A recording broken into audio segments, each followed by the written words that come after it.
Salut à tous et à toutes, petit KMVP. Alors, comme j'ai dit d'habitude, petit KMVP, mais peut-être sera-t-il plus long, nous verrons bien.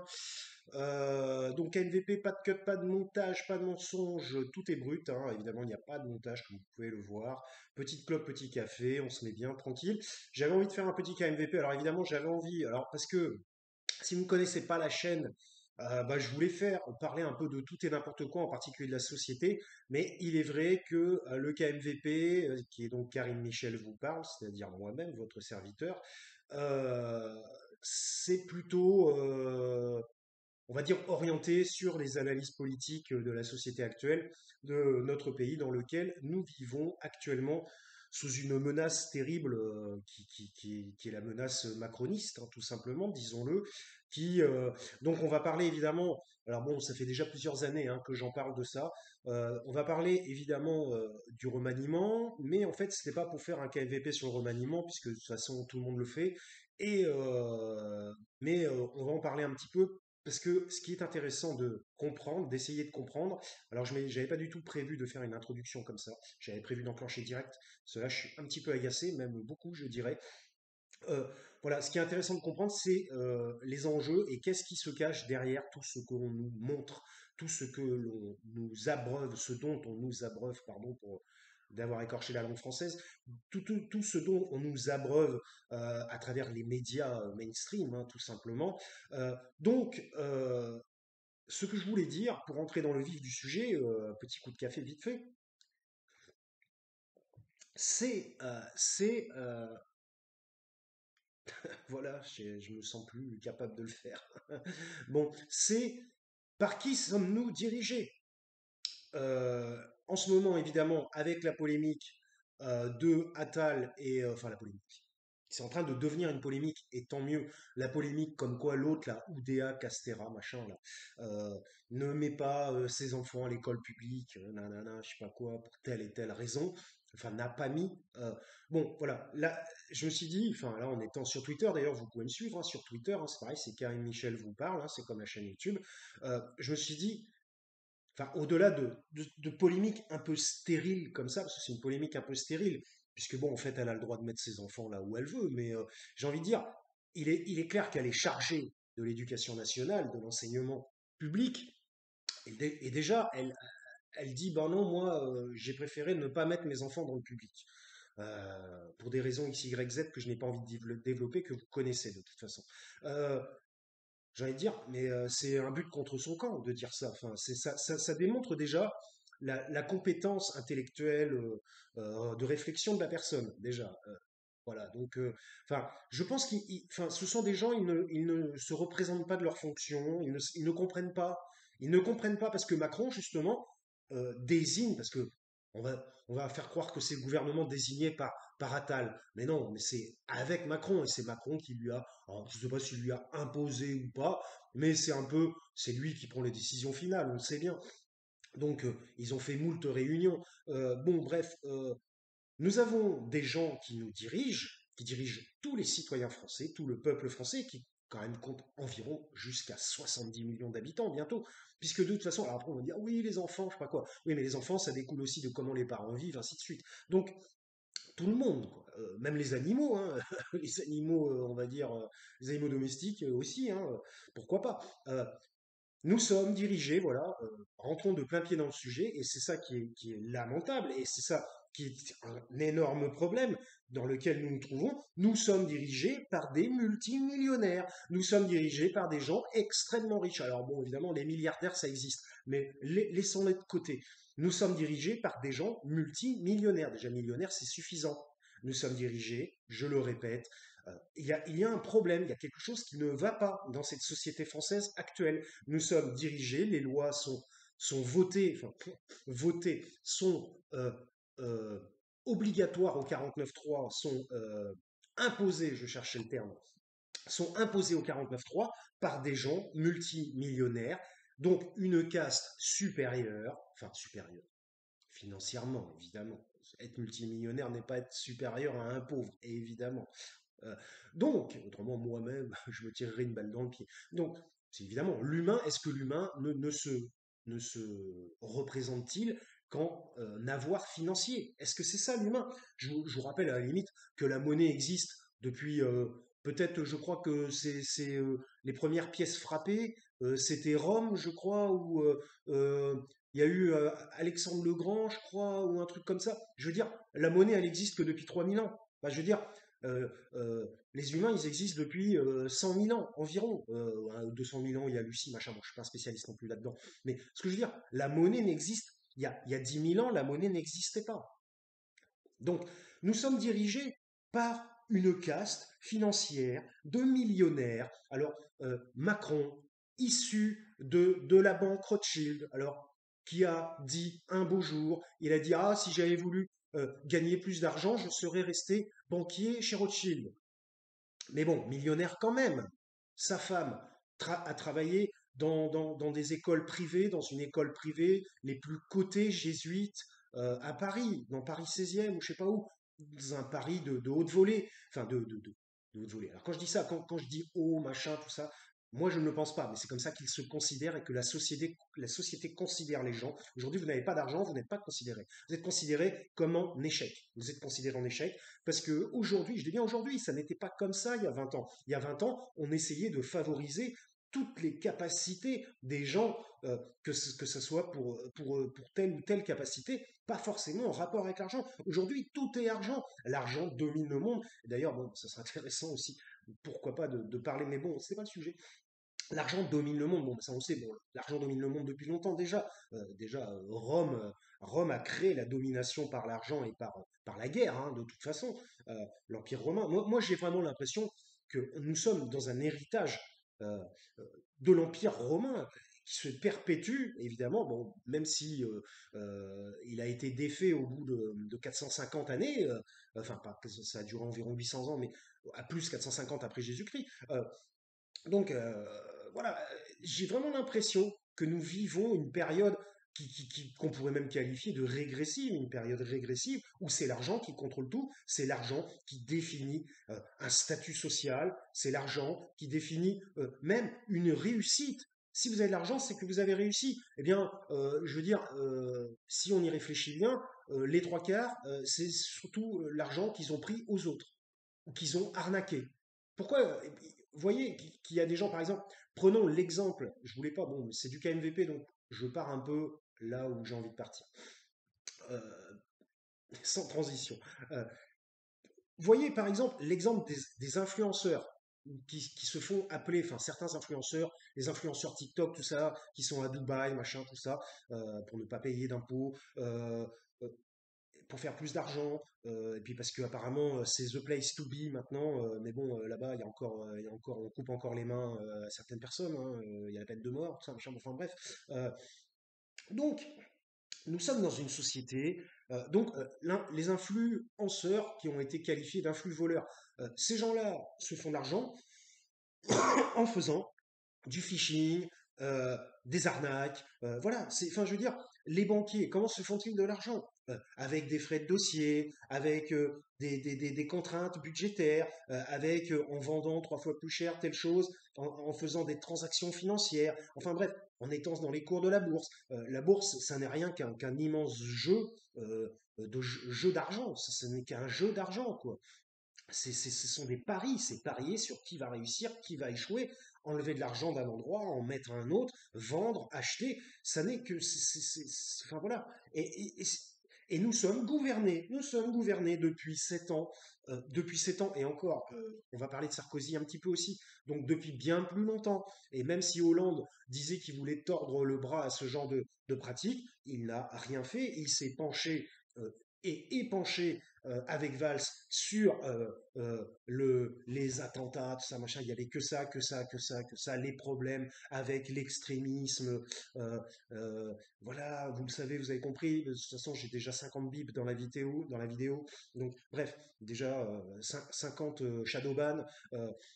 À cause des mots, parce qu'aujourd'hui nous sommes gouvernés par des logiciels. Enfin, je veux dire, voilà, bon, je vais partir un peu dans tous les sens, mais je vais revenir à mon sujet de départ. Nous sommes gouvernés par des riches. Nous sommes gouvernés par des riches qui donc sont déshumanisés face à l'humain. D'ailleurs, on le voit bien avec ce qui se passe entre la guerre entre c'est une guerre entre Israël et Gaza. Euh, C'est-à-dire que, bon, je fais des points de relation un peu partout, parce que le but est de revenir après à une sphère qui englobe le tout.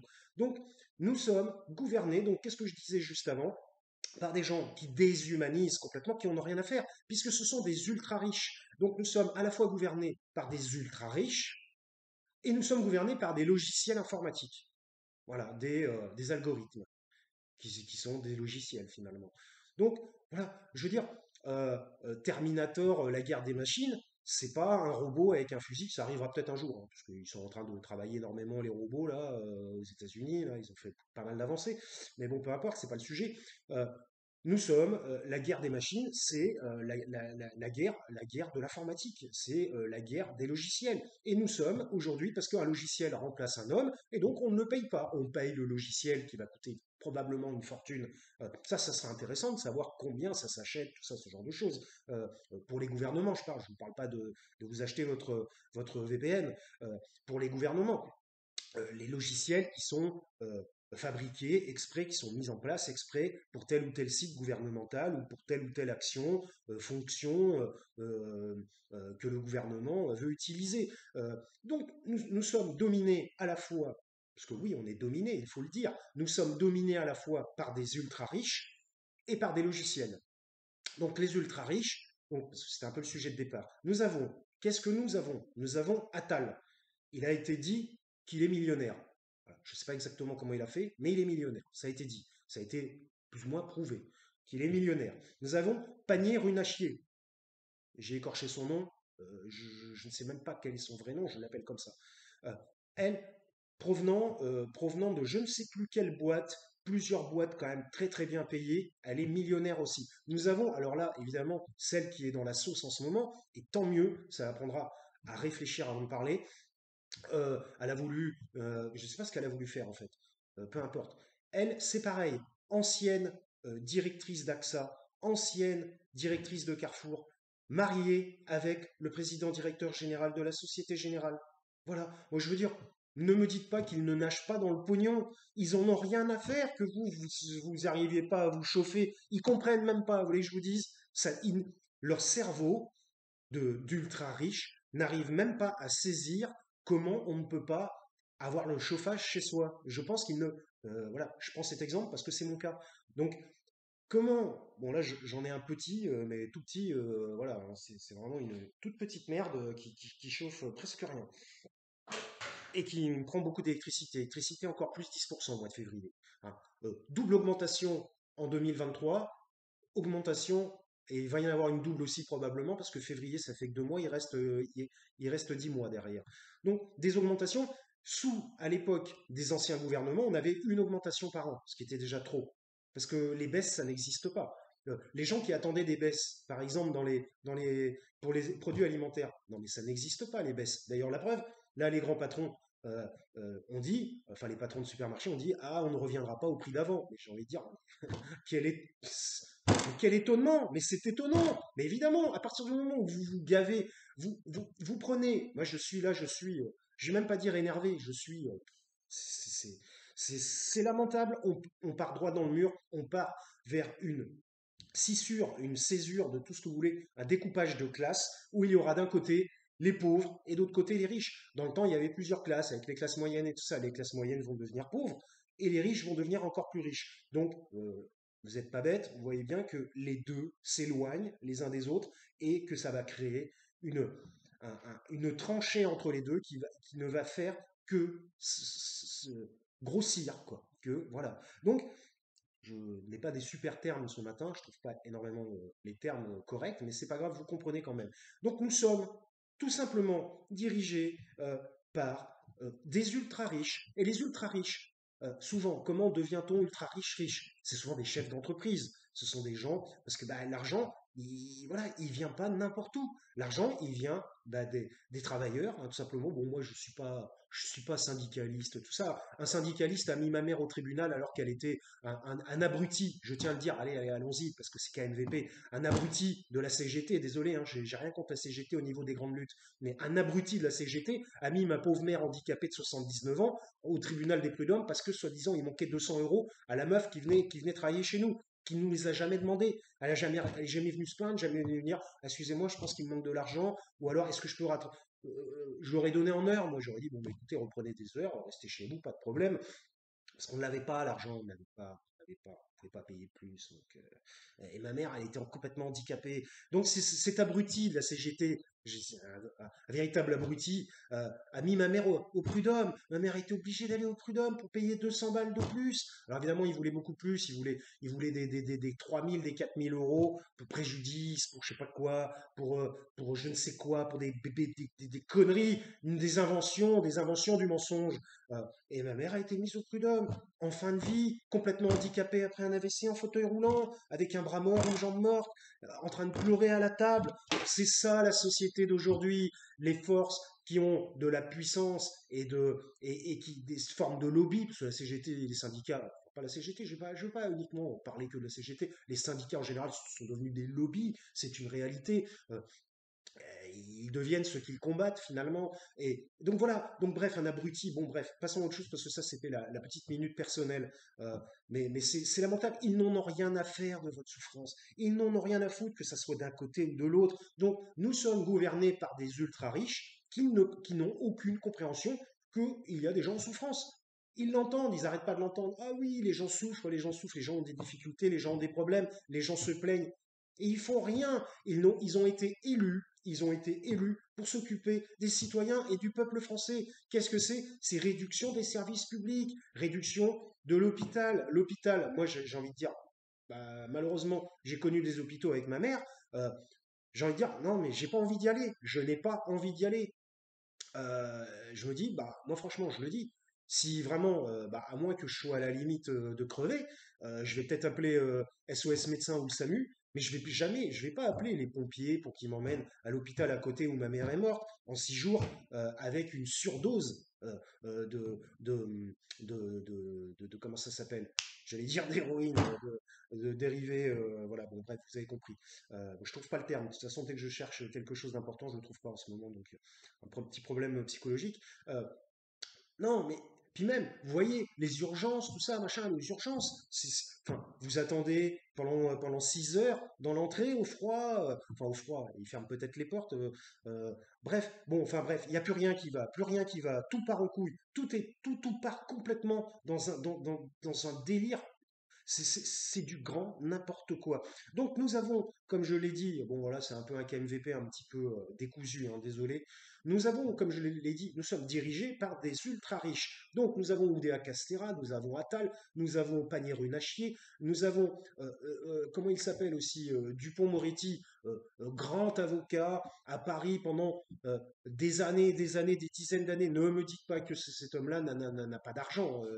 Forcément, on peut pas, il fait pas partie des pauvres lui non plus. Donc c'est un gouvernement et je ne compte pas ce qu'il gagne en tant que député, sénateur, membre de l'Assemblée nationale, ministre. Je ne compte même pas ça, parce qu'en fait c'est pas là où il gagne le plus d'argent. D'ailleurs Macron l'a bien indiqué. Donc nous sommes gouvernés par des directeurs financiers, par des directeurs de ressources humaines de grands groupes, par des directeurs, des présidents généraux de très grandes entreprises. Voilà. Donc c'est qui doit être content? Qui doit être content? Qui voulait ça? Mais c'est Sarkozy. D'ailleurs, on va en parler avec le remaniement. Donc voilà, bon, j'en ai déjà un petit peu marre de ce KMVP, j'espère que pas vous. Euh, mais bon, généralement, si moi j'en ai marre, hein, ça veut dire que. Mais bref, je suis complètement désabusé, j'en ai ras-le-bol.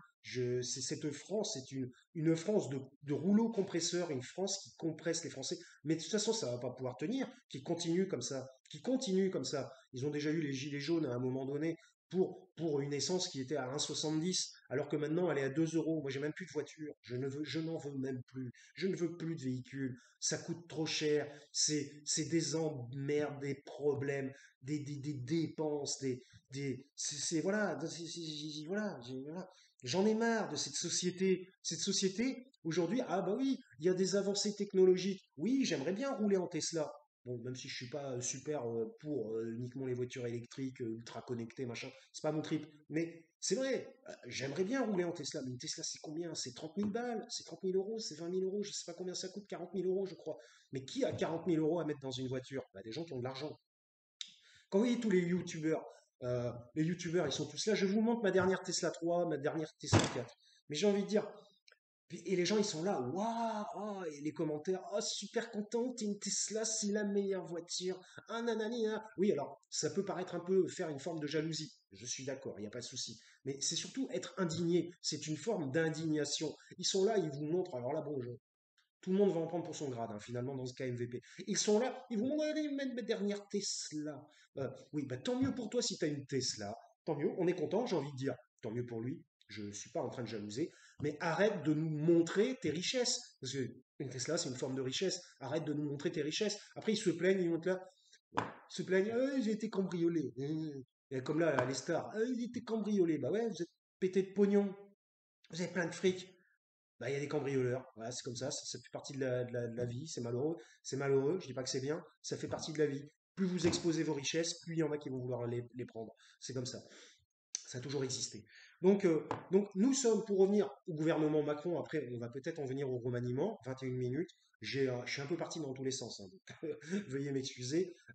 Nous sommes gouvernés par des ultra riches qui utilisent un fonctionnement de type entreprise. Voilà, ils gouvernent, j'allais dire ils tentent de gouverner, mais ce n'est pas ils tentent de gouverner, c'est ils gouvernent comme des entreprises. Voilà. Vous voyez, par exemple, la loi France Travail, que maintenant le RSA, qui était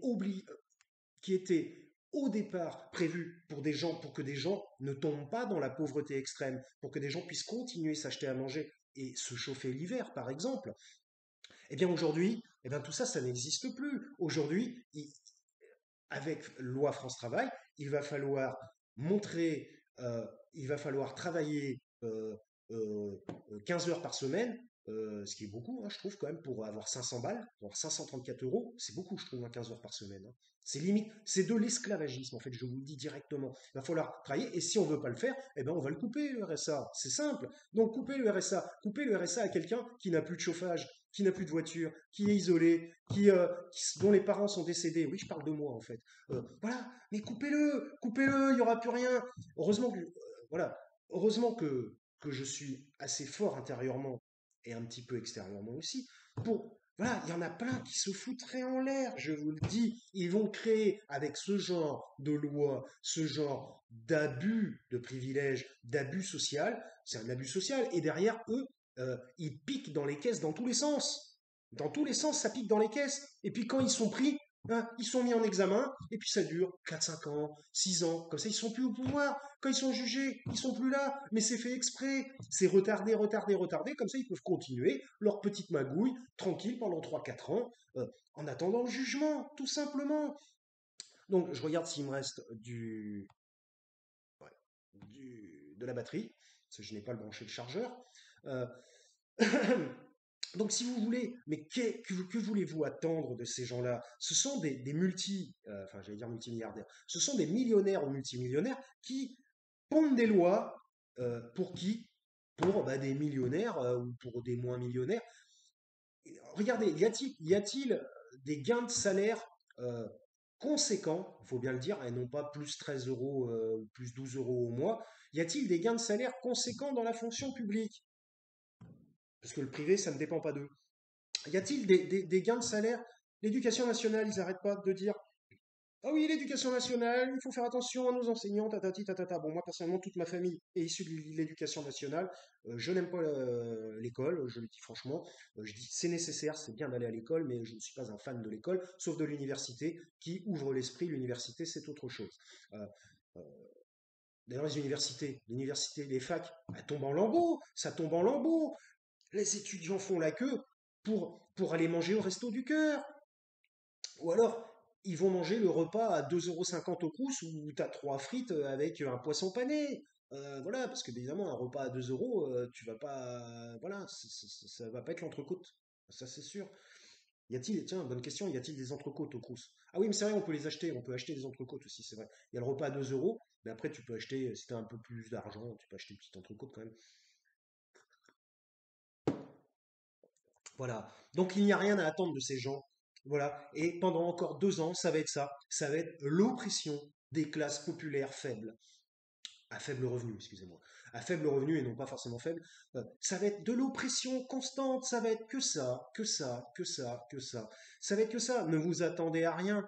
Il va y avoir une fabrique de pauvres supplémentaires avec la loi France Travail, des gens qui sont dans mon cas, qui vont, mais voilà, des gens qui vont, il y a des gens, bon, moi je vais dire, j'ai la chance entre guillemets d'être semi-propriétaire, donc je suis inexpulsable. Mais pour ça, j'ai envie de dire, faut attendez que vos parents décèdent, hein. Bon, quitte à choisir, j'aurais préféré que ma mère soit encore vivante et être encore dans mon taudis à Bordeaux de 30 mètres carrés. Voilà. Bref. Mais les gens qui sont en location, il y en a pour certains qui, ne touchent pas d'APL pour telle ou telle raison, parce qu'ils ont un peu bossé, 2, 3 mois par-ci, un mois par-là. Mais ils peuvent même plus payer leur loyer. Les loyers, vous avez des loyers, c'est 600 balles pour 25 mètres carrés. C'est mais c'est, enfin voilà. Bon, bref. Bah, tous les pauvres, en fait, c'est eux qui payent le plus. Finalement, quand vous n'êtes pas riche, et en plus, quand vous êtes riche, vous avez plein de cadeaux, des cadeaux d'entreprise. Vous avez vu aussi ces histoires de la bonne femme qui devait rentrer à la santé, qui a été obligée de démissionner, enfin pas de démissionner, mais de se faire virer directement, puisque elle a reçu trop de cadeaux qui s'évaluent au-delà d'1 million de cadeaux euh, par les industries pharmaceutiques, puisqu'elle était pharmacienne. Euh, Même les pharmaciens, mais on a l'impression que c'est des gens qui sont près de la population pour aider. Mais que dalle, ce sont des rentiers, ce sont des rentiers. J'en sais quelque chose. Ma tante est ancienne pharmacienne. Voilà. Je lui ai dit pour l'héritage, j'aurai quelque chose. Non. Voilà. Elle a vendu sa pharmacie. Non, rien, rien. Non, parce que voilà, rien. Je sais pas pourquoi. Je comprends pas. Ils ont pas d'enfants. Je comprends pas. Qu'est-ce qu'elle veut faire? Elle veut enterrer ces putains de millions avec elle ou quoi? J'en sais rien.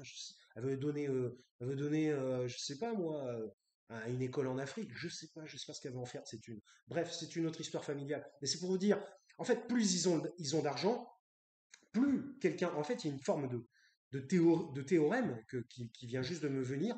Plus vous avez enfin, plus ils ont d'argent et plus ils vont dénigrer celui qui n'en a pas. C'est-à-dire, vous voyez, en exponentiel. Celui qui a moyennement de l'argent dénigre moyennement celui qui n'en a pas. Celui qui en a de plus en plus dénigre de plus en plus. C'est comme si, enfin c'est pas comme si, et là on rentre dans la psychologie sociale, ça a déjà été prouvé. Le pauvre est responsable de sa pauvreté. D'ailleurs, c'est bien ce que Macron dit avec France Travail. Vous êtes responsable, vous ne voulez pas travailler, vous ne voulez pas trouver, vous ne voulez pas chercher. Voilà, voilà, tout le monde doit trouver, chercher comme ça. Peu importe l'environnement dans lequel vous êtes, peu importe la santé mentale dans laquelle vous êtes, peu importe si vous avez des problèmes qui s'amoncellent constamment, qui vous empêchent d'avancer, peu importe si, par exemple, ça n'est pas comment dire, en rapport avec vos attentes, ou alors si la paye n'est pas en rapport avec vos attentes aussi, vous devez prendre tout ce qu'on vous donne. Eux, évidemment, ils disent ça, prenez tout ce que vous pouvez trouver, parce que eux, ils n'ont jamais été dans cet état de fait. Ils ont toujours eu que des super postes. On leur a proposé, et oui, comme quoi ça existe. Vous voyez, il y a des gens qui sont chanceux, qui ont le droit d'avoir des postes mirobolants, on ne sait pas pourquoi. Souvent, enfin si on sait pourquoi, souvent c'est l'entre-soi, c'est je connais un tel est mon pote, en fait c'est une mafia, tout simplement. Alors après ils sont là, oui, mais c'est grâce à mes compétences de quoi? Ça fait 7 ans qu'on voit le gouvernement Macron à l'œuvre. La France est en train de se clochardiser. Ça devient, alors j'aime pas utiliser ce terme parce que c'est dénigrant par rapport à ceux qui y sont ou ceux qui y étaient. La France devient le tiers-monde. Voilà. Alors j'aime pas utiliser ce terme. Pour moi, le tiers-monde, ça n'existe pas. Mais c'est pour donner une image mentale de ce que ça représente. La France se tiers-mondise complètement, s'appauvrit. Et avec la loi France Travail, je voulais pas vraiment parler de ça uniquement, mais alors là, ça va être couper les RSA, couper les gens, couper le chômage, parce que je n'ai pas parlé des chômeurs, mais il y a réduction. C'est-à-dire une fabrique de pauvres. Et d'ailleurs, j'ai fait un KMVP là-dessus en disant, à l'époque où j'avais les idées un peu plus en place qu'aujourd'hui, je ne me sentais pas écrasé par le poids de cette soumission, de cette iniquité, de cette soumission obligatoire que nous propose. Ils nous demandent de courber les chiens, ils nous demandent de nous... Ah, on a le droit de parler, et encore pas trop sur Twitter. Et donc, voilà, j'ai fait un petit KMVP en disant que faire une fabrique de pauvres, ça va se retourner contre eux, tout simplement, ça va se retourner contre eux dans le pays. Parce que, bah, puis même, j'ai envie de dire, que veulent-ils montrer que, je regardais ma batterie, euh, ils veulent montrer quoi de la France dans le monde? Que la France, c'est un pays de pauvres avec des ultra riches d'un côté qui font la Java et des ultra pauvres et qui ont même plus le droit de faire la Java, hein. On n'a plus le droit, hein. Hein. Par exemple, les free parties, dans le temps, c'était quelque chose qui était autorisé, enfin autorisé plus ou moins. Alors aujourd'hui, c'est interdit, hein. Une free party, c'est saisie du matériel direct. Le matériel, ils savent combien ça coûte, hein, parce que bon, moi je suis un peu là-dedans aussi. Alors, je fais pas de free party, mais je suis DJ producteur de musique électronique. Et, les free parties, aujourd'hui, c'est saisie du matériel obligatoire. Ils savent combien ça coûte, les caissons, le matos, les amplificateurs, les machins, les trucs. Ils savent combien ça coûte. Mais ça coûte une blinde, ça coûte cher. Alors, on te le prend, on te le prend. C'est souvent des gens qui n'ont pas beaucoup d'argent, qui ont mis toutes leurs petites économies dans cette passion-là. Et là, on leur prend. Bah voilà, bah oui, bah oui. Pourquoi? Parce que il se passe des choses, hein, en free party. Ah ouais, en free party, il y a eu combien de morts en 10 ans? Ou en 20 ans? Il y en a eu un ou deux. Ouais, il y a eu un, deux V. Mais il y en a partout des morts et des V. Hein. Il y en a partout. Il suffit qu'il y ait. Tous les jours, vous ouvrez les journaux, il y a des morts et des V. Alors, c'est pour ça qu'on doit interdire le lieu où il y a eu le mort et laver. Par exemple, les autres, là, dans leur salle des fêtes, là, la dernière affaire avec le gamin, malheureux, hein, c'est malheureux ça aussi, hein, qui a été planté. Bon, bah, dans ces cas-là, ah bah ouais, il y a un gamin qui a été planté, bon, alors on interdit les soirées en salle des fêtes alors. Ah mais non, mais c'est la commune, alors bon, bah, c'est bon, bah, là ils peuvent faire tout ce qu'ils veulent. À partir du moment, c'est des administrations, voilà, à partir du moment, alors ça va être un KMVP long, hein, dommage, à partir du moment où c'est des administrations et tout ça, ah bah là, ils ont tous les droits, ils ont tous les droits, même s'il se passe n'importe quoi à l'intérieur. Ah bah là, mais non, mais c'est autorisé, tout est autorisé. Donc, on est dans un gouvernement de privilégiés, de surprivilégiés, d'ultra riches, qui gèrent les citoyens français comme des chefs d'entreprise. Ne nous étonnons pas. Les chefs d'entreprise, qu'est-ce qu'ils font avec leurs employés? Bon, peut-être pas tous, mais une grande majorité. Bon, bah, le but, c'est que tu produises un maximum. Tu n'es même plus un humain. C'est pour ça que je me suis toujours refusé de travailler en entreprise, personnellement. Tu n'es plus un humain. Tu dois produire. Tu es un produit, c'est ça. Tu es un objet qui produit. D'ailleurs, on dit bien produire des richesses. Ils ont un portefeuille, tatati tatata, les ministres. Dans le portefeuille du ministre, dans le temps, on disait portefeuille pour les entreprises. Parce que moi, j'ai tout suivi, hein. Ça s'est mis en place vers les années 2000. Cette espèce de politique, la politique qui fait de la politique comme des chefs d'entreprise. Ça s'est mis en place vers les années 2000. J'ai pas compris au départ, je me suis dit, mais c'est pas normal de faire ça. Et Sarkozy est arrivé, et peut-être que nous allons en venir au remaniement. Sarkozy est arrivé en 2007, l'un des pires présidents français. Alors, Macron est le pire, évidemment. Mais Sarkozy a dit, c'est moi en mieux. Alors, oui, Macron est pire. Il faut comprendre l'inverse. Donc, Sarkozy est arrivé en 2007 et c'est lui qui a instigé, non, je ne sais pas si ça se dit, instauré euh, des règles euh, relevant d'une politique d'entrepreneuriat. C'est lui qui a fait ça. C'est lui qui a voulu moins payer les chômeurs. C'est lui qui a sorti la loi au départ. Au départ, le RSA était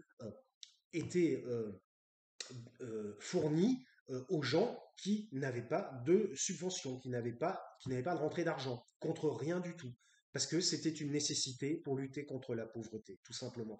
Et bien Sarkozy est arrivé, c'est lui qui a commencé à ordonner qu'il faut faire une forme d'activité, parce que si l'activité n'est pas démontrée, eh bien, on peut vous réduire ou vous couper. C'est lui qui l'a mis en premier, mais c'était la loi était un peu fumeuse. C'est pas vraiment passé, mais ça s'est doucement distillé dans les esprits politiques. Et après, ils ont tous repris le truc. Et là, Macron est arrivé pour planter le clou final de Sarkozy, qui est son maître. Hein, c'est la revanche des cycles, comme je l'ai dit plusieurs fois. Sarkozy, le maître site qui est planqué, et Macron, qui est son apprenti. Ou voire même, on ne sait même plus. Si ça se trouve, c'est peut-être même Sarkozy l'apprenti à Macron. On ne sait pas trop. Macron fait pire. Donc voilà. Donc voilà, et donc c'est Sarkozy qui a mis ça en place et Macron qui a planté le clou final en disant si vous ne faites pas de recherche, si vous ne c'est même pas faites pas des recherches, c'est si vous ne démontrez pas, euh, euh, voilà, il faut être jugé positivement. Si vous n'êtes pas jugé positivement par votre juge, parce que c'est un peu ça finalement, si vous n'êtes pas jugé positivement par votre juge, eh bien vous pouvez avoir une sanction. Moi j'en ai, hein, voilà, j'ai sanction là. Voilà. Vous pouvez avoir une sanction, après tout ce que j'ai traversé, hein, en étant aidant familial principal pendant 3 ans d'une personne âgée qui était ma mère handicapée, qui ne pouvait pas se lever, pas se coucher, pouvait rien faire, juste manger, c'est tout, parce qu'il lui restait un bras, et tout le reste, tout le côté gauche, paralysé. Voilà. Euh, et moi, alors qu'on a dit, ouais, justement, les maisons de retraite sont en surcharge, les hôpitaux sont en surcharge. Moi, je garde ma mère, j'essaie de faire de la médecine et tout ça. Et parce que bon, j'ai un diplôme de psychologue. Euh, et maintenant, on me coupe le RSA, c'est ça. Je suis en dépression, on me coupe le RSA. Ancienne aidant familial, j'arrive plus à phraser tellement j'en peux plus. Écoutez, on va faire simple. Parce que de toute façon, j'ai pas beaucoup d'abonnés, donc je ne risque pas trop la censure. Puis même s'ils veulent me censurer, qu'ils me censurent. Nous sommes gouvernés par une bande d'enfoirés. Voilà. Des gens complètement déshumanisés, ils en ont rien à faire. Regardez par exemple les gens qui avaient les pieds dans l'eau là. Les gens qui avaient les pieds dans l'eau dans le nord. Ah, ils sont passés, ils sont passés. Mais qu'est-ce qui va se passer? Mais rien. Oui, ils ont débloqué. Ah, dès qu'il se passe un truc, vous avez vu comment ils gouvernent? Il se passe un truc, ah ben je débloque 10 millions d'euros. Je donne un chiffre au hasard. Je débloque 10 millions d'euros. Putain, mais c'est vachement difficile. Et les mecs, ils ont une banque à côté, ils ont une banque qui chie du fric. D'ailleurs, on ne sait pas d'où ça sort, hein. On a une dette abyssale hein, en France, doublée par Macron, hein. Depuis Macron, la dette a doublé. On a une dette abyssale en France. Ils ont une banque à côté qui chie les billets. Puis ils sont là. Moi, je débloque 10 millions. Puis voilà. Bon, allez, suivant. Voilà, j'ai débloqué 10 millions. Démerdez-vous avec ça. Mais même, j'ai envie de dire, tu débloques 10 millions, mais si on ne sait pas à quoi va servir ces 10 millions, s'il n'y a pas de, de ligne directrice pour dire à quoi servent ces 10 millions, tu peux débloquer des 10 millions, puis c'est trop facile, ils ont plein de fric partout, ils ont plein de fric, ils appuient sur un bouton. C'est comme si vous étiez assis, il y a quelqu'un qui vous appelle, qui dit ah, j'ai un problème. Et là, vous avez un bouton. Bah, débloquer 10 000 euros. Tac. Voilà, vous appuyez sur le bouton, débloquer 10 000 euros, tu passes à autre chose. C'est ça, gouverner un pays. C'est ça, gouverner un pays. Mais c'est une banque. C'est pas un pays, en fait. C'est une banque ou c'est la bourse. Enfin, je sais pas. Mais ça n'est pas de la politique. Ça n'est pas faire de la politique que fonctionner comme ça. C'est le tout fric, le tout pognon. De toute façon, j'espère qu'ils sont pas croyants. Hein, parce que, hein, il a été dit dans la Bible, ça a été dit, hein, les derniers seront les premiers seront les derniers. Et il est plus difficile pour un chameau de rentrer dans le trou d'une aiguille que d'un ultra riche, d'un riche, d'être accepté au paradis. Hein. Parce que le fait de s'enrichir, Jésus n'était pas, vous voyez, les prêtres, tout ça, machin, ils font vœu de pauvreté, ça, machin, ça sort pas de nulle part. Hein. Jésus n'était pas pour l'enrichissement personnel. Voilà, bon, enfin bref. Donc après, il y a des gens qui vont se dire croyants en plus, croyants là-dedans. Mais ils me font rigoler, ils me font bien marrer. Ils servent qui? Ils servent le démon, ils servent le diable, ils servent Satan. Et ça, c'est clair et net. Et ça, bon, ça, on m'enlèvera pas de ça de l'esprit. Alors, une petite dose d'ésotérisme, hein, ça part un peu dans un délire, mais en même temps, enfin, dans un délire, c'est pas un délire, c'est les gens qui vont juger que c'est un délire. Mais moi, je sais très bien de quoi je parle, malheureusement, ou heureusement, je ne sais pas trop. Mais bon, bref. Donc, donc, nous sommes dirigés par une caste d'ultra riches qui dirige le peuple français en ce moment sous la gouvernance de leur grand vizir Emmanuel Macron, le destructeur de la France, c'est comme ça que je l'appelle, hein, le destructeur de la France. Euh, et rien ne va s'arranger, rien ne va s'arranger. Ou alors, à moins il faut vraiment, comme on dit, un gros coup de pied dans la fourmilière. Alors, un gros coup de pied dans la fourmilière, c'est leur faire peur. Il faut leur faire peur à un moment donné. Il ne faut plus accepter. Et après, ah oui, pourquoi pensez-vous qu'ils ont pondu une loi séparatisme? Mais c'est pour éviter ça, justement. Alors, ils l'ont bien pondu pour faire chier les musulmans, d'une part, mais c'est surtout pour éviter ça. Tous ceux qui commencent à dire euh, je ne respecte plus la gouvernance de la France et les règles de la France parce que ça n'est plus une gouvernance, j'allais dire, légale, euh, eh bien, ça va être séparatisme. Et donc, ouais, en même temps, j'ai envie de dire, si on ne reconnaît plus la gouvernance de la France, bah, même la loi séparatisme, elle est illégale d'elle-même. Mais donc, ça va être séparatisme. Donc, c'est ça. Donc, ils ont tout prévu. Ils ont tout verrouillé. C'était comme pour le Covid. Vous ne pouviez plus rien faire. Moi, personnellement, j'en ai rien à foutre, je suis pas vacciné. Pourquoi? Parce que je sors pas, je ne vais pas au restaurant, je ne m'emmène pas, je n'ai pas d'enfants, j'en ai pas besoin d'emmener mes enfants à l'école, ainsi de suite. Donc, qu'est-ce qu'ils ont fait? Et ça c'est très bien dit sur Twitter. Ils ont obligé les gens par la contrainte. C'est par la contrainte. Ils font tout par la contrainte. Ils vous contraignent. Ils, voilà, ils vous empêchent, ils vous ôtent vos libertés pour que, à la fin, vous courbiez les chines et vous disiez, eh bien oui, pour pouvoir retrouver un semblant de liberté et un semblant de statut social, eh bien, je suis obligé d'accepter ce que vous me demandez. Voilà, c'est ça. Donc bah, comment on appelle ça? C'est des oppresseurs, c'est un gouvernement d'oppresseurs. Donc voilà, donc, comment on appelle ça? Bah, comment on appelle ça? Je veux dire, c'est la démocratie? C'est un gouvernement démocratique? Non, pas du tout. Ça fait déjà 3 ans que je le dis que ce gouvernement n'est pas démocratique.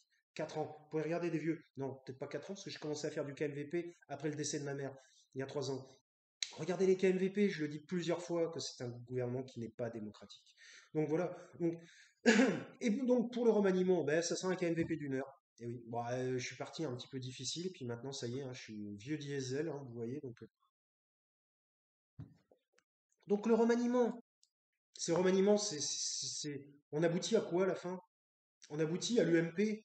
L'UMP, Sarkozy, le retour. Tiens, je voulais parler de lui aussi, qui arrête pas, qui est en rapport avec les aides et les RSA. Laurent Wauquiez, l'assistanat, c'est lui qui arrête pas. En fait, il ne fait que son fonds de commerce malveillant par utilisant le mot, ce sont des assistés, ce sont des assistés. En ce moment, 3 personnes nommées par Laurent Wauquiez seraient des emplois fictifs. En ce moment, il y a eu des perquisitions. Vous en avez entendu parler à la télévision. Perquisition chez Laurent Wauquiez pour emplois fictifs. Non, on n'en a pas entendu parler. Euh, des emplois fictifs, c'est quoi un emploi fictif? Si c'est pas pire que de l'assistanat, c'est quoi un emploi fictif? C'est vous restez chez vous, vous faites autre chose, vous êtes payé pour quelque chose que vous n'avez pas fait.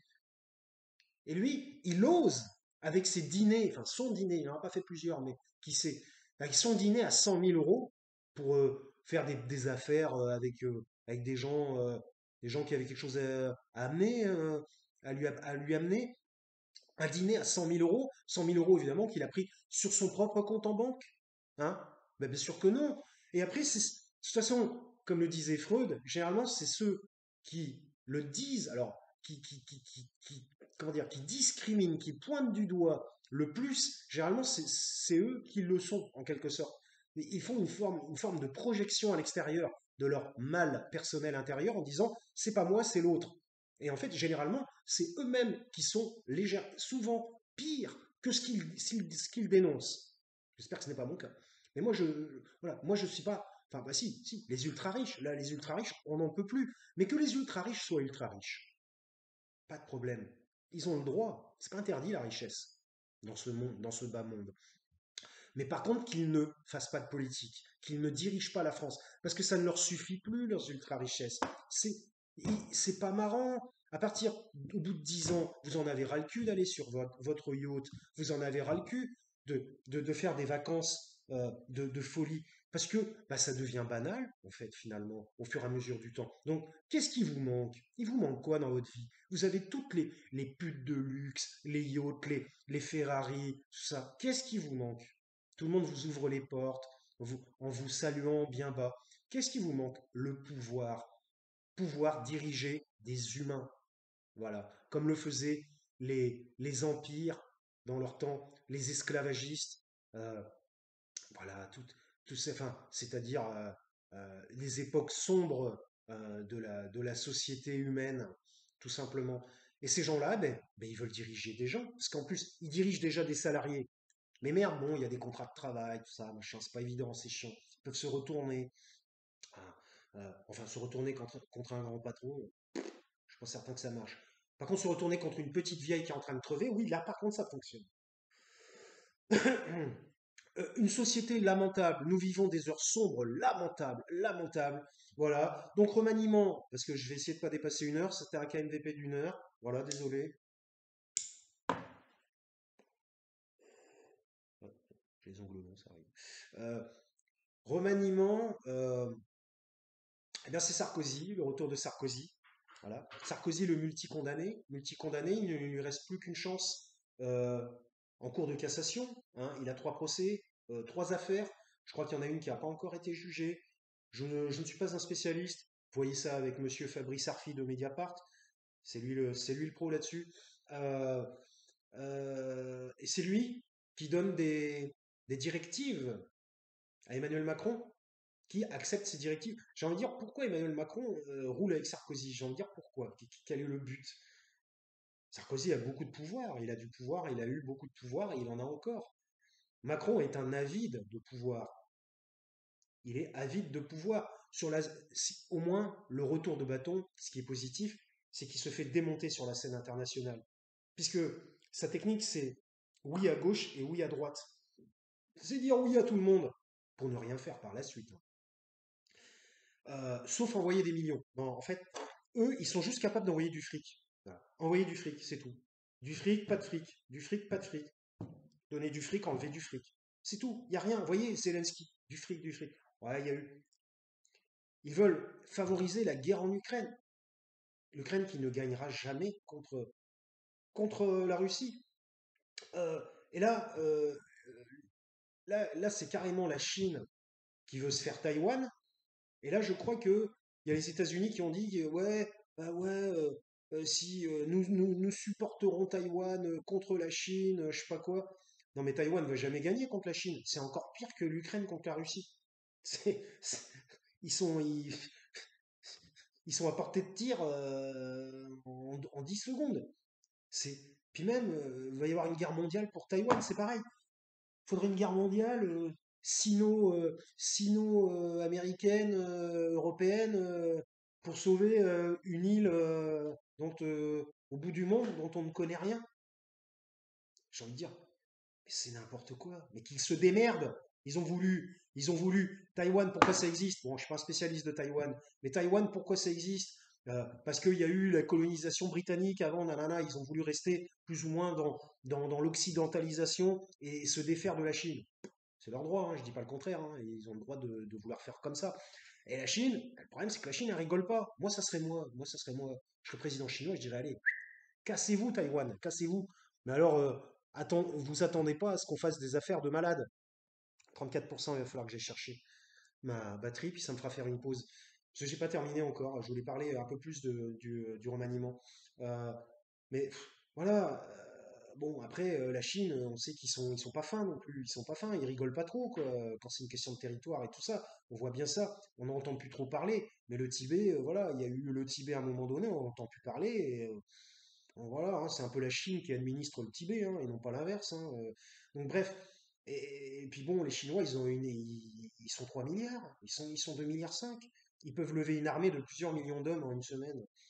Qui peut le faire? Qui peut lever une armée de plusieurs millions d'hommes en une semaine? Ils ont des capacités doubles de la Russie. Donc, vous voulez faire quoi contre eux? Il n'y a rien à faire. Enfin, surtout quand on est Taïwan. Vaut mieux essayer de trouver des pourparlers et voilà, quoi. Ce n'est pas vraiment courber les chines et se soumettre que d'être intelligent aussi. Je vais chercher ma batterie, faire une petite pause. Vous pouvez. C'est l'entracte.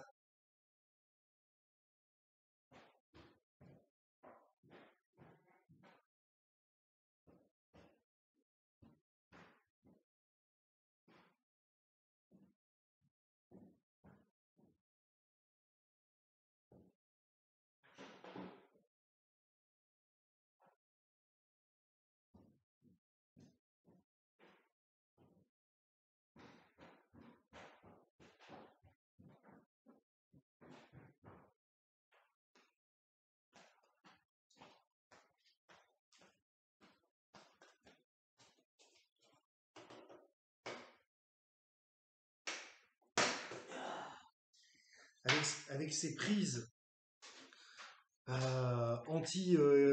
Comment ça s'appelle pour pas que les enfants attrapent le choléra, j'allais dire, je dis n'importe quoi. Je crois que je suis un peu au bout là. Avec ces prises pour pas que les enfants s'électrocutent, on arrive, on n'arrive même plus à rentrer la prise dedans. C'est limite, il faut pas utiliser un marteau et taper dessus pour que ça rentre.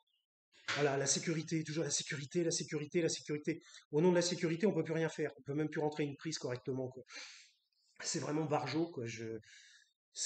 Voilà. Bon, je vais même me faire un café, hein. L'entracte continue. Restez, hein, j'ai pas terminé. Euh, KMVP est toujours ouvert là, pour le moment. J'en ai pas pour longtemps. Dieu merci, j'ai encore le droit de boire du café. C'est incroyable. On a le droit de rien dans ce putain de pays. Rien du tout. Oui, bah, je vous parle comme si vous étiez à la maison, hein, finalement. C'est ça KMVP.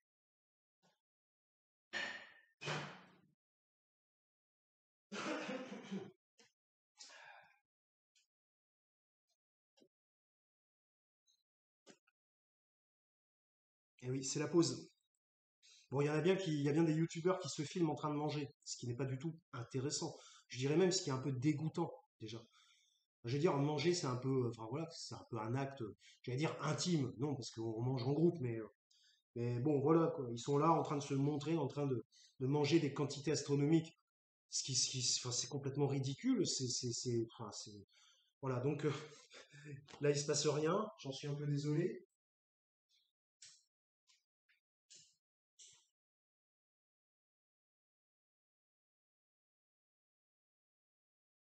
N'hésitez pas, hein. N'hésitez pas évidemment, si vous êtes intéressé par la chaîne, à vous abonner, tout ça, machin, mettre un petit like, voilà. Ou à partager hein, aussi. Alors bon, je sais que ce sont pas des vidéos avec montage, tout ça, très belle qualité d'image, tout ça, où c'est fait pour faire joli et tout ça. Mais bon, comme j'ai déjà dit, c'est le discours qui prime, hein, en KNVP, c'est le discours qui prime. Et donc, voilà.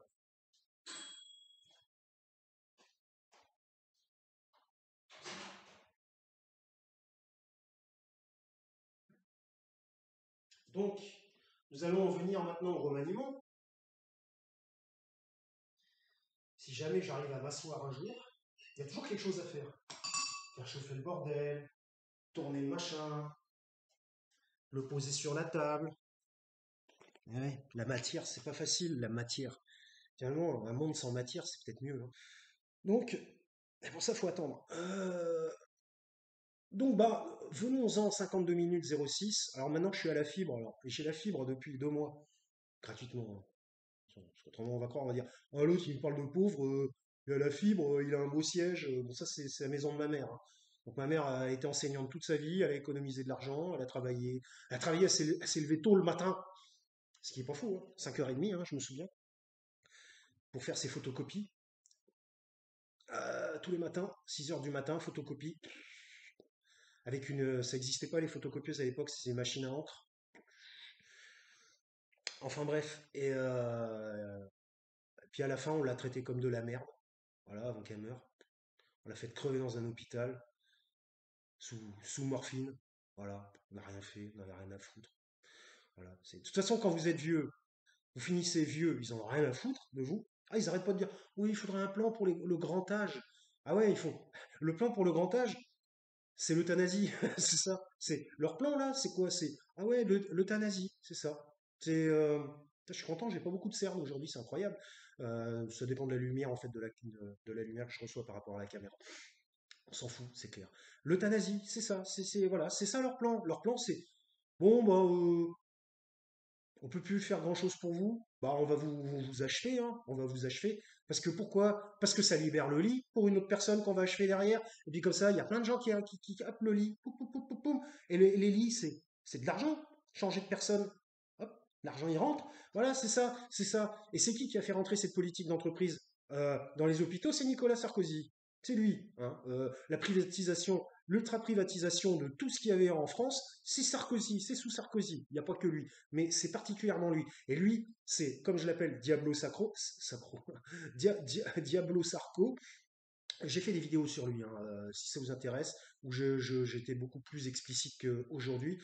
Euh, donc voilà, on a donc, si on doit résumer, un président de la République qui est conseillé par un ancien président de la République, multirécidiviste, multicondamné, qui se pourvoit en cassation. Et encore, on n'a pas encore parlé de l'assassinat de Kadhafi, hein, de la Libye, hein. Je crois que c'est un petit peu dans les papiers, hein, pour le futur.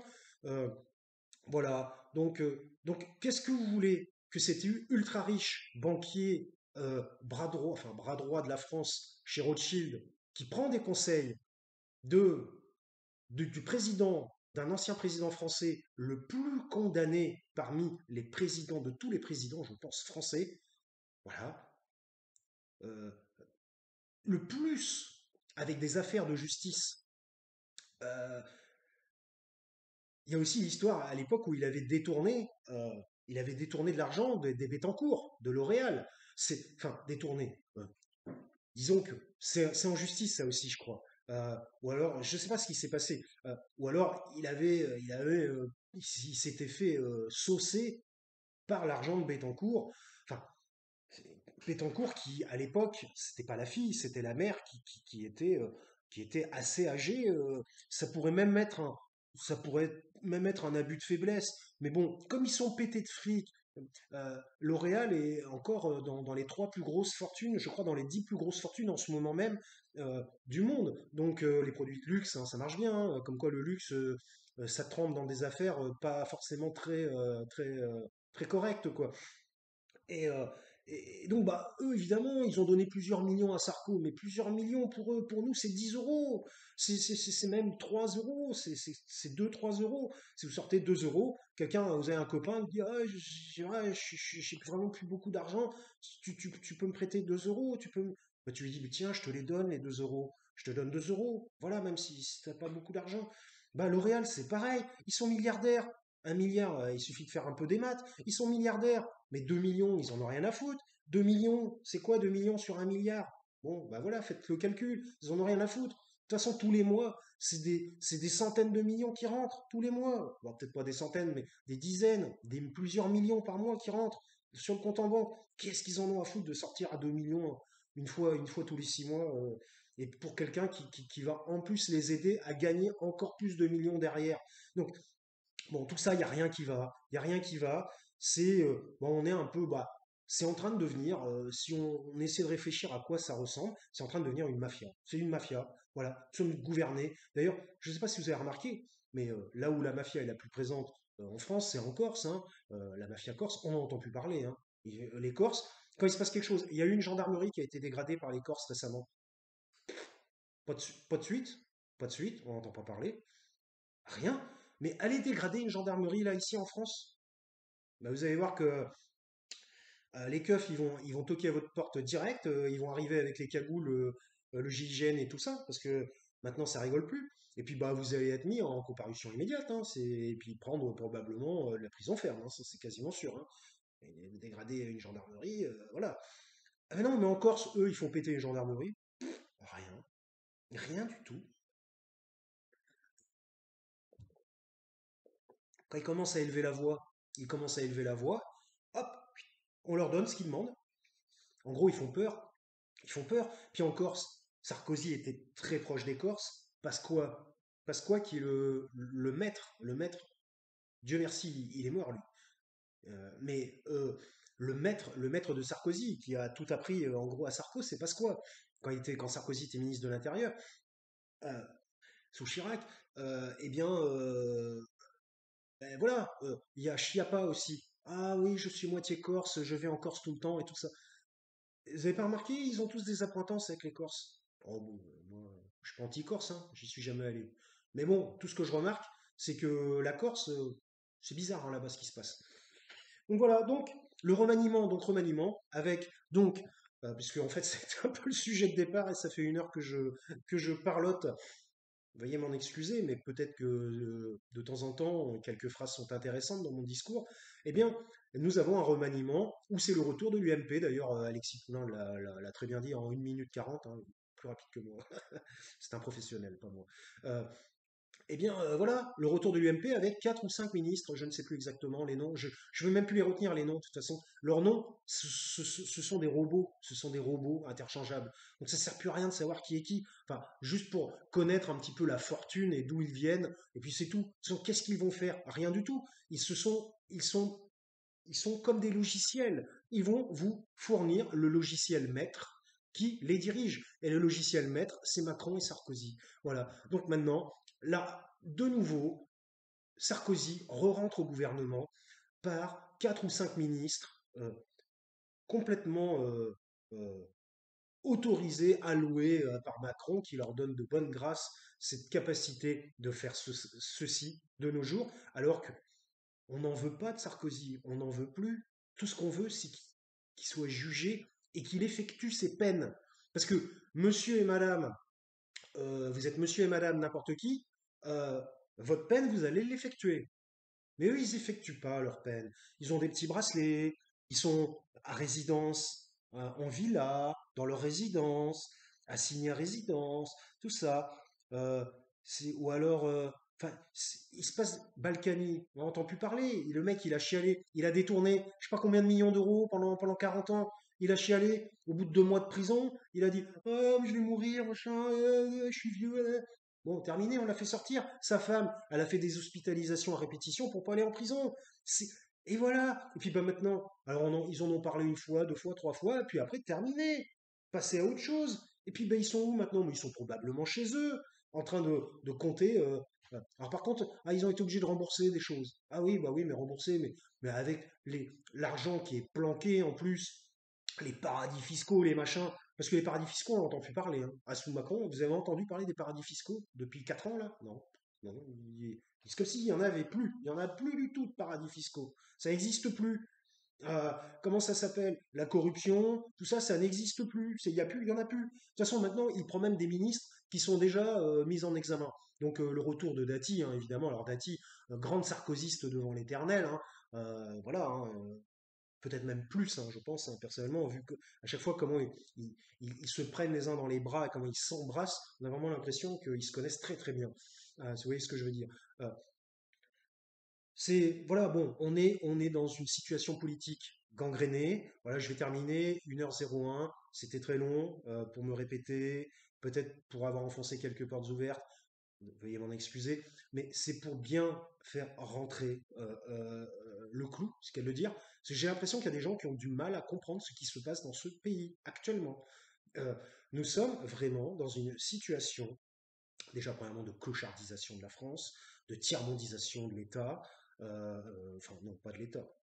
L'État, c'est eux. C'est pas nous. Normalement, l'État, ça doit être les citoyens, normalement. Mais là, sous Macron, les gens ont des devoirs envers la République. Bah, toi, ton devoir, c'est de ne pas laisser les gens crever de faim, de pauvreté et de froid dehors. 4 morts de froid. 4 morts de froid en une semaine. Là, il fait très froid en ce moment, il fait 0 degré tout le temps. Mais quel est le plan de Macron? Boum, des millions d'euros qui vont servir à quoi, dites-moi. Je me demande s'il n'y a pas des gens qui servent entre les deux, parce que l'autre, il sort 10 millions d'euros. Admettons que ça soit vrai. Déjà, on ne sait même pas si c'est vrai, on ne sait même pas quand part l'argent, où il va, on ne sait rien du tout, aucune transparence. Et après, on se demande s'il n'y a pas des... Parce que, vous voyez, quand vous avez un gros paquet d'or qui arrive comme ça devant vous, la tentation, la tentation, vous êtes là, putain, bon, ouais, c'est pas parce que je vais prendre 3 pièces, hein, personne ne le verra, il en reste 998 000, bon, enfin 999 997. Donc je peux prendre 3 pièces. Donc voilà. Et on est dans une période vraiment malheureuse, je dirais même maléfique. Nous sommes dans une période où la France s'appauvrit, la France a des dettes, la France soutient des causes dont elle n'a pas la capacité de les soutenir. Euh, la France veut montrer bon profil à l'extérieur, mais ne fait que des conneries à l'intérieur et aussi à l'extérieur. D'ailleurs, si vous vous souvenez bien, Trump a dit tout ce que Macron touche devient de la merde. C'était assez intéressant, hein, parce que le rapport entre l'argent et la merde, qui est. Je vous rappelle que lorsque Satan, putain, j'ai envie de continuer longtemps en plus. Lorsque Satan fait faire un pacte, fait son pacte avec un humain, il lui promet de l'or. Et dans les traditions folkloriques, dans les comment ça s'appelle, les poèmes, les machins, tout ce que vous voulez, enfin les écrits, la littérature, l'argent se transforme en merde à la fin. Hein. L'or se transforme en caca. Voilà.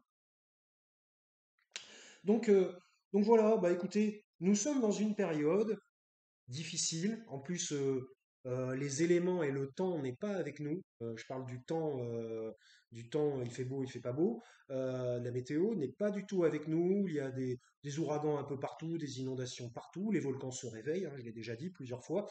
Euh, On se demande si on n'est pas un peu sur la fin du monde là. Enfin moi j'ai vraiment l'impression d'avoir des visions apocalyptiques qui arrivent, puisque personnellement je m'y intéresse, et j'allais dire j'y crois. Oui, alors j'y crois, alors pas à la façon brute dont c'est écrit. Euh, il faut bien voir que la Bible c'est du symbolisme, ce sont des métaphores. Donc il est clair qu'on ne va pas voir, parce que la fin de l'Apocalypse dans la Bible, c'est le dragon qui est combattu dans le ciel par, me semble-t-il, la Vierge Marie et Saint Michel et les armées célestes de Dieu. Bon, il y a peu de chances que l'on voit un énorme dragon qui se prend, là, on se croirait, là, on est dans le Seigneur des Anneaux, là, euh, qui se prendrait, il y aurait un combat dans le ciel avec un dragon et des anges. Bon, il y a peu de chances qu'on voit ça. Mais pourquoi pas, après tout, hein, on peut s'attendre à tout dans la vie aujourd'hui. Mais il faut voir ça comme symbolisme. Qui est le dragon? Que représente le dragon? euh, et qui sont les anges? Qui sont les combattants? Voilà, enfin voilà, tout simplement. Le dragon, voilà, qui favorise l'argent, qui est pour les amoncellements de richesses, qui ne l'est pas, qui déshumanise son prochain, dit que l'autre humain n'est pas un humain, ne le traite plus comme un humain, comme par exemple la guerre Israël-Gaza. Euh, voilà, enfin, voilà. Donc, c'est juste du symbolisme, enfin, selon moi. Mais nous arrivons dans des périodes très très sombres et ça ne va pas s'arranger. Ça ne va pas s'arranger, je ne sais pas pourquoi, j'ai un mauvais pressentiment. Ça ne va pas s'arranger, 2024 va être encore pire que 2023. D'ailleurs, ça a démarré sur les chapeaux de roue, hein. Bon, je vais m'arrêter là parce que bon, après je partirai dans d'autres délires conceptuels. C'était KMVP, ça partait un peu dans tous les sens. J'en suis bien désolé. D'ailleurs, je me demande même si j'aurais dû peut-être faire un petit entraînement juste avant, parce que bah, là, je trouve que le discours est plus construit qu'au début. Au début, j'arrivais même pas à trouver mes mots. J'en suis désolé, mais comme vous savez, KMVP 1h06, pas de cut, pas de montage, pas de mensonge, tout est brut, et donc bah, tout sort de là directement. Et encore, je me restreins maintenant par rapport, si vous regardez peut-être les premières vidéos, j'ai l'impression d'avoir perdu je dirais 35% de ma capacité mentale. Je dis franchement, parce que moi aussi, bien que je ne veuille pas me soumettre, je suis bien obligé, comme tout le monde, puisqu'il verrouille tout, il verrouille tout, tout est verrouillé, tout nous plonge dans une incapacité à réagir. C'est fait exprès. Et après, quand vous utilisez un peu la force, il ne vous reste plus que ça. Enfin, je suis désolé de le dire, il ne reste plus que ça, la force et la violence. Je suis pas en train de dire il faut le faire, c'est pas ça. Parce qu'autrement, lui, séparatiste, il veut monter les gens, ouais, machin, je sais pas quoi. Non, mais j'ai envie de dire, les esclaves, quand les esclaves étaient esclaves, moi par exemple, il y a un personnage que je kiffe à fond, c'est Spartacus. Voilà, Spartacus. Il avait pas le choix. Lui, il avait deux choix. C'était soit il restait esclave gladiateur et il continuait à faire les jeux de Rome et puis il roulait pour Rome et donc bah, son but c'était bah, pour pouvoir avoir une vie de gladiateur à peu près pépère euh, et pouvoir continuer et devenir riche parce qu'à l'époque les gladiateurs étaient adulés hein, dans la Rome antique.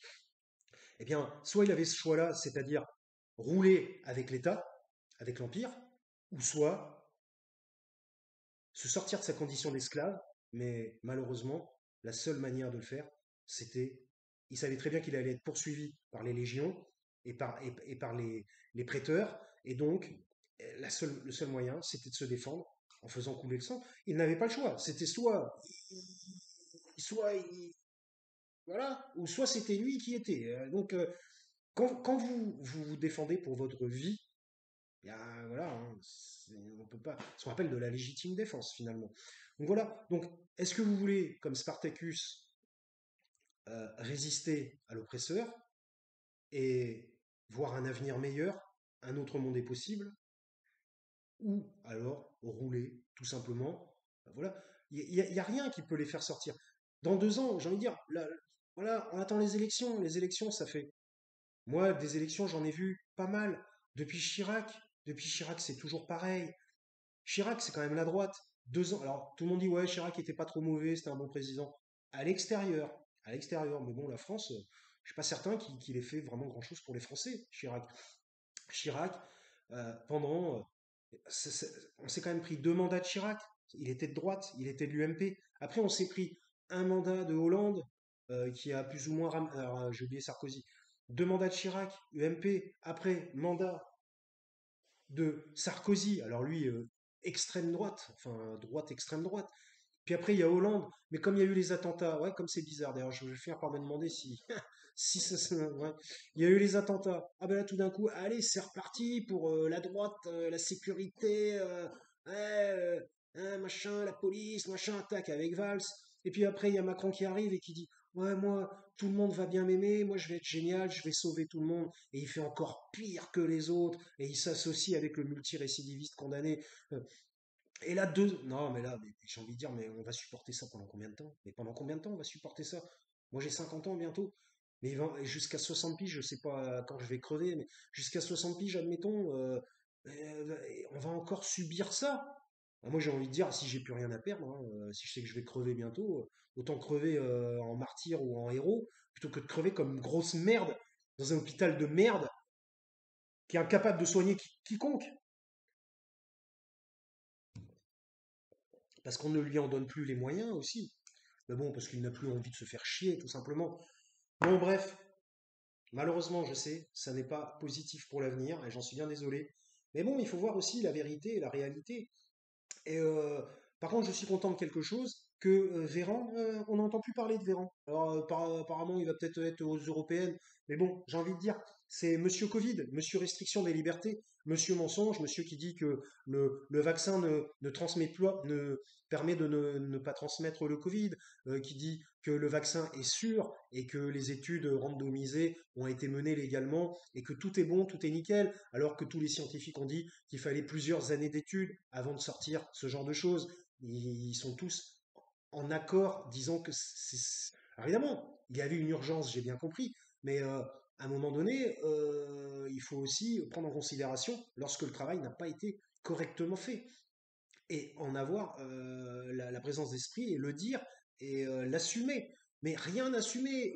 Oui, le vaccin empêche la transmission. Faux. Oui, les masques ne servent à rien. Alors même si, évidemment, avec un masque, ce n'est pas forcément 100%, mais bon, ça sert un petit peu à quelque chose peut-être quand même. Les masques ne servent à rien. Faux. La transmission. Faux. Le vaccin est sûr. Faux. Il n'y a pas d'effet secondaire.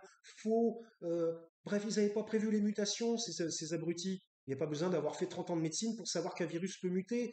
Bon, bref, ce sont des incapables, des ultra riches qui se complaisent au golf, au sauna, à la piscine, à la piscine privée et tout ça. Voilà, dans les jets, les avions avec du champagne. Mais c'est tout. Mais qu'est-ce que vous voulez attendre de ces gens-là? Pour eux, tout roule, tout va bien, tout est parfait. Donc, qu'est-ce qu'ils en ont à foutre des autres? Et ce sont ces gens-là qui gouvernent la France. Alors, à un moment donné, j'ai envie de dire, il faudra se réveiller. Voilà, c'était KMVP. Bah, je vous souhaite un bon début 2024 et puis à la prochaine.